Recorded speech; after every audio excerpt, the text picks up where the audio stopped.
Welcome back to Patriot Network TV.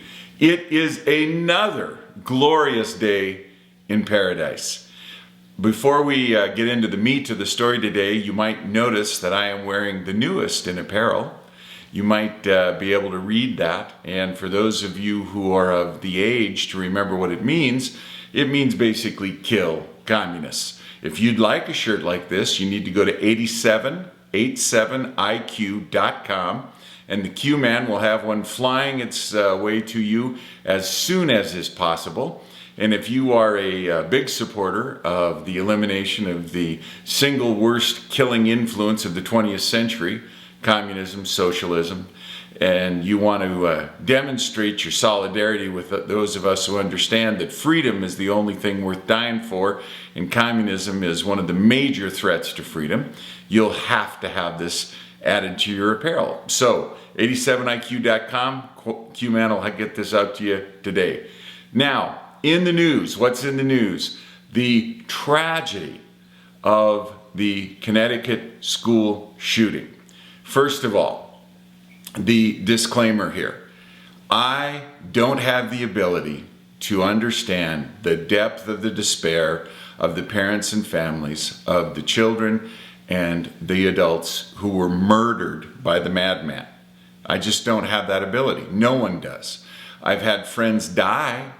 I'm struggling with cancer. I understand what mortality is, but to have your child ripped from you by a madman for no reason whatsoever, other than the fact that you're dealing with a crazy person, can't get it, can't wrap my brain around it.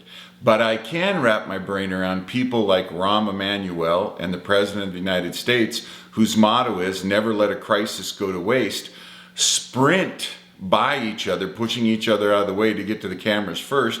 What's the most dangerous place in America? To be in between President Barack Obama and a camera. The idea that President Obama would go to Connecticut to politicize this issue is heartbreaking.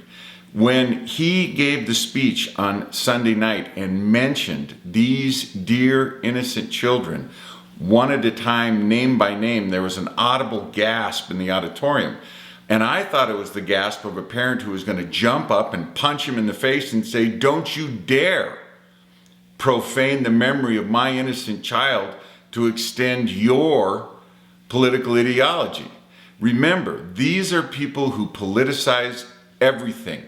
We can't just bury the kids, hug the families, and say, it's a tragedy and we're sorry, but there's evil in the earth. We're not allowed to do that. We're not allowed to say, in the heart of this madman who did the shooting, where was the voice that screamed out, "You will stand before the throne of God Almighty and face eternal damnation"? How can you murder these innocent children for recreation?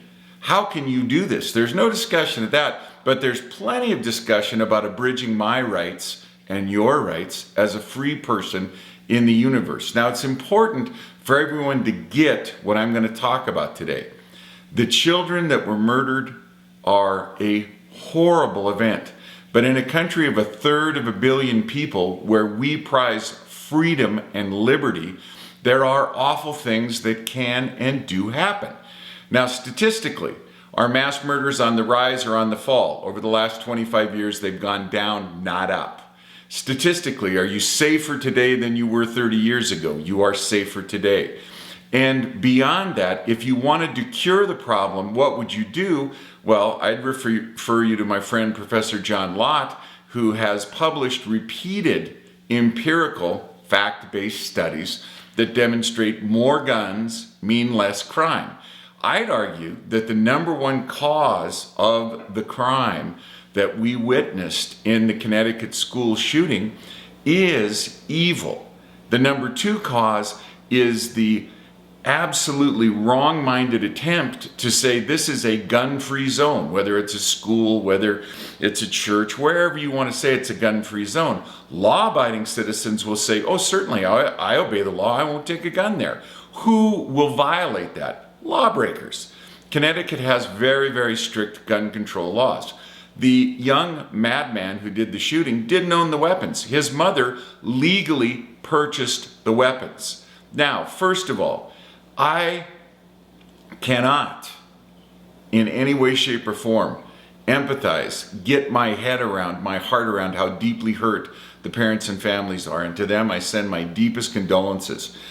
But, and this is a huge but, you are not going to cure that by taking away my gun rights.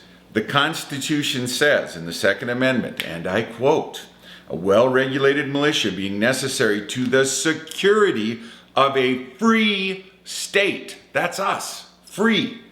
"The right of the people," you and me, "to keep and bear arms shall not be infringed." It can't be made simpler. Shall not be infringed. And yet, every single day, there are calls by the well-meaning left to, and you can look at this on a continuum, you can say, well, they're well-meaning, but they're just misinformed. Or you can say, these are people who care only about increasing power, and every power that the government gains, it gains by taking a freedom away from you. My take on Rahm Emanuel, the former chief of staff for President Obama, and his attorney general, and the rest of the people in his administration, is that they are anti-freedom and anti-liberty. And the liberty that they hate the most is the liberty of the Second Amendment, the right of the people, you and me, to keep and bear arms. Now, I went down as a reaction to all of this blathering, talking head crapola about, oh, we've got to have a conversation about gun control. Have you heard that phrase, a conversation about gun control? I want to quote my old buddy, Bill Buckley. Okay, this, and by the way, direct quote, I write it down because I never want to get it wrong. Buckley said, "Liberals claim to want to give a hearing to other views. Let's have a conversation." Liberals claim to want to give a hearing to other views, but then are shocked and offended to discover that there are other views. There ain't going to be no conversation about gun control. There's going to be a monologue. And if you're a guy like me who's owned guns his entire life and never, ever committed a gun crime, never been arrested for anything, never done a thing to violate the agreement of the Constitution with my right to keep and bear arms, if you're someone like me and you say, look, I don't need a conversation, I don't use my gun to hurt people, and I have an absolute right, we hold these truths to be self-evident, that all men are created equal and they are endowed by their creator. The government didn't give me the right to have a gun. God Almighty empowered me to have a gun. And God Almighty did that because you are a citizen if you are armed. If you are unarmed, you are a peasant. You are a subject. You are not free. You don't enjoy liberty. So my reaction was to run down to the store and pick up a little AR-15 knockoff, a 5.56 NATO round, and pop a sight on it, do a few little nice touches to it, go over and get me a few 30 caliber, a few 30 shell magazines, a few, I'll leave it to your imagination how many that was, and to pick up a box of ammo, 5.56 by 45 mm, 55 grain, 420 rounds, or maybe I picked up 10, 12 boxes, I don't know. Got some ammunition, and while I was at the store walking up and down the aisles, I noticed that I could go ahead and for 12 bucks on sale, I could get the Gerber company out of Germany. They give me a really, really nice knife. And then I was so impressed, I thought, you know, one of these would be nice too.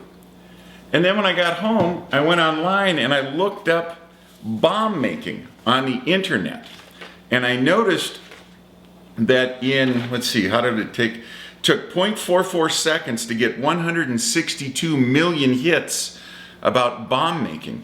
And every one of the bombs that was described that I looked at, and I didn't look at all 162 million, but every one of the bombs that was described was capable of killing hundreds, if not thousands of people at a single setting. Now, I didn't hear anybody calling for Google to be put out of business. Now they're trying to put Remington out of business, they're trying to put Winchester out of business, they're trying to put Colt out of business, but I didn't see a single person say, you know, Google has 162 million descriptions of how to make a bomb and kill hundreds of people.